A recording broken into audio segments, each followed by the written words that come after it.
Hey y'all, welcome to Cooking with Miss Holt. Now, we all know that when we fly, the best part of flying is we get Biscoff cookies. Now, you know, they carry them in the grocery store. These are like the individually wrapped kind, like what you get on an airplane. They make a package that's white, it's solid white, and they're not pre-wrapped. And so I don't know why, you know, we don't eat them all the time, but everybody talks about, oh, I can't wait to get on a flight because I know I'm going to get some Biscoff cookies, which is true. It's true. So, but Biscoff also makes something called Biscoff cookie butter, and it's a spread similar in texture to peanut butter, but it's made with Biscoff cookies, and it's got kind of almost a caramelly flavor to it. I can't really describe it other than to say it's just sweet, buttery, kind of savory at the same time. I can't really describe it, but anyway, we are gonna make Biscoff cookie butter blondies today. So anyway, that's what we're gonna do. Now, let me tell you what I've got in my bowl right here. Now, right here, I have 1.5 sticks of Challenge butter. And I'm using the salted today. You could use unsalted just as well, and I think it would be just as good. So anyway, I have 1.5 sticks of Challenge butter melted in here. And I'm gonna add 1 cup of light brown sugar packed. And then I'm just gonna add 2 eggs.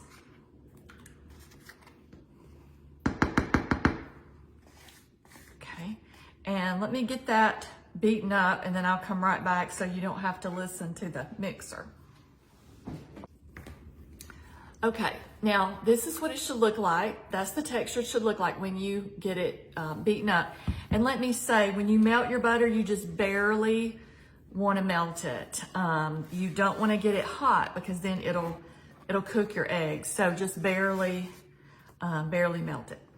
Okay, right here I have 1/2 cup of the Biscoff cookie butter. Now, I got crunchy because that's what the store had, but I think that there's a smooth also.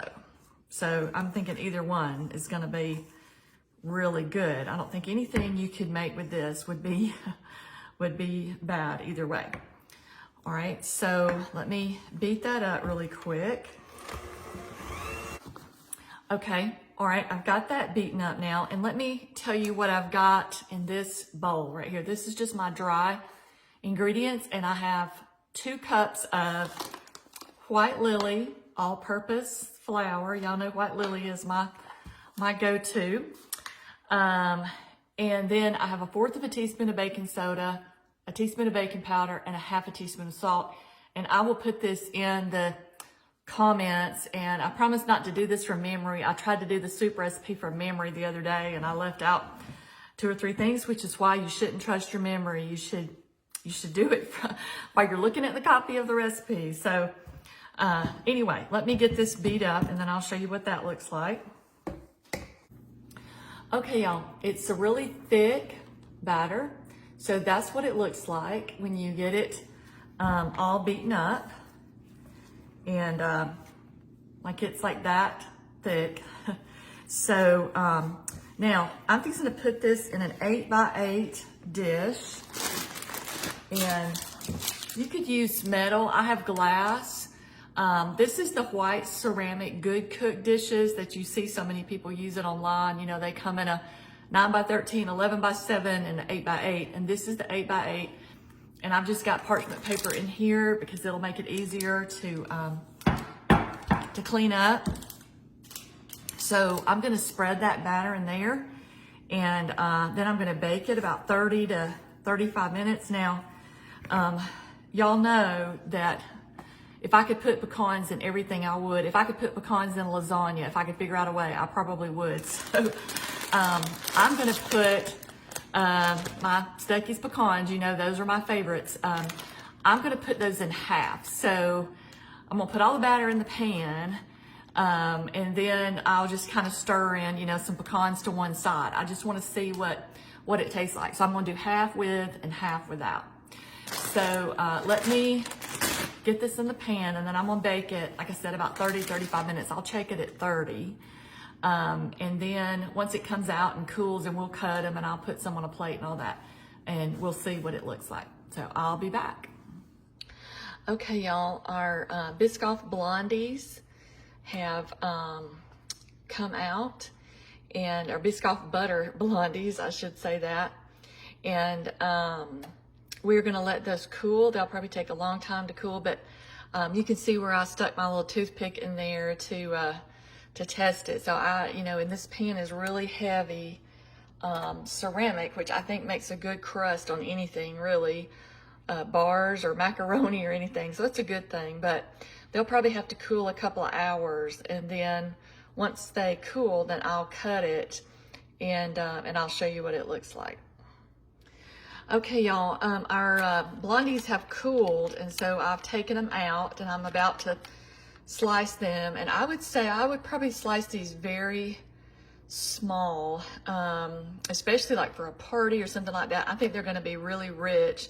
And let me show you this. I saved about, I don't know, 3 tablespoons of dough, and I did the little mini muffin cups. These are paper, and they actually peel right off. It's been a completely clean deal there. And I had made about 5 or 6 of these, and my husband ate several. He loved them. He said that they're really good. So anyway, you could do that. You could make these little bite size, for parties, or you could do a cupcake size if you wanted to. But I also thought about caramel frosting would be good on these. But my husband says he thinks chocolate, just a little dab of like a chocolate ganache or something would be good on it. But let me cut the Blondies up, and then I'll show you what they look like cut. Okay, y'all, I cut these really large just for the sake of video, because it videos better. And I also cut the side that had the pecans in it, so you can see what it looks like with the pecans. But anyway, there you go. That's the Biscoff butter Blondies, and I will put the recipe in the comments, and maybe you can try these soon, and I hope you enjoy. See you soon.